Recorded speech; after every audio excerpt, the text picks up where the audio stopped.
पुत्रदा एकादशी कब है, इसकी पूजा विधि और कथा। पौष शुक्ल पक्ष की एकादशी को पुत्रदा एकादशी के रूप में मनाया जाता है। संतान की इच्छा रखने वाले माता पिता के लिए यह व्रत सर्वश्रेष्ठ वरदान है।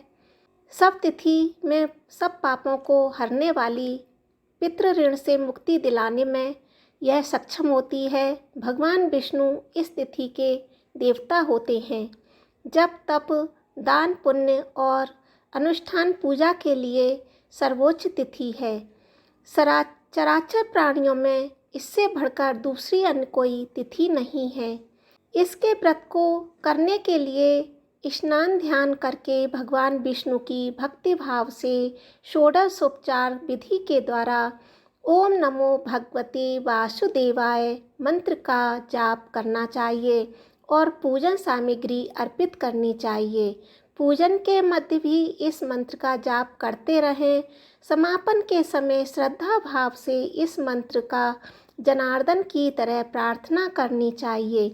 एकादशाः निराहार स्थित्वा महापरेहन मोक्षयामि पुंडरीकाक्ष पुत्रम में भवाच्युत। अर्थात हे कमल नयन भगवान अच्युत, मैं एकादशी को निराहार रहकर दूसरे दिन भोजन करूँगा।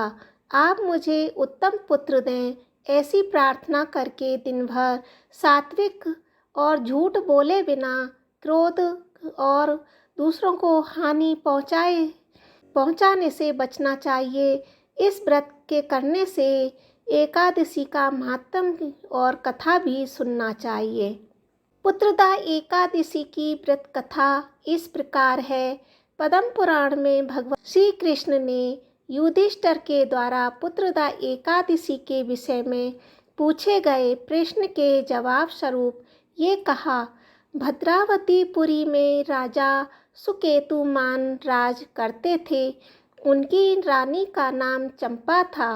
राजा सुकेतुमान के विवाह के बहुत काल बीत जाने पर भी कोई संतान सुख प्राप्त नहीं हुआ, जिसके कारण पति पत्नी सदा इस बात से चिंता में डूबे रहते थे कि तर भी चिंतित रहते थे कि राजा के बाद कोई ऐसा नहीं दिखाई देता जो हम पितरों को तर्पण करा सके।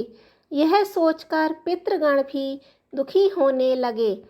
एक दिन राजा बिना पुरोहित आदि को सूचित किए बिना वन में चले गए। वहाँ जंगली जीवों को देखते और घूमते हुए कई घंटे बीत गए। राजा को भूख प्यास सताने लगी। निकट ही उन्होंने एक सरोवर देखा। उस सरोवर के चारों तरफ मुनियों के आश्रम बने हुए थे। वे सभी वेद पाठ कर रहे थे। उसी समय राजा के दाहिने अंग फड़कने लगे। राजा शुभ शकुन समझकर घोड़े से उतरकर मुनियों को दंडवत प्रणाम कर उनकी वंदना करते हुए बोले, हे महामुने, आप लोग कौन हैं? आपके नाम क्या है? आप लोग किसके यहाँ एकत्रित हुए हो?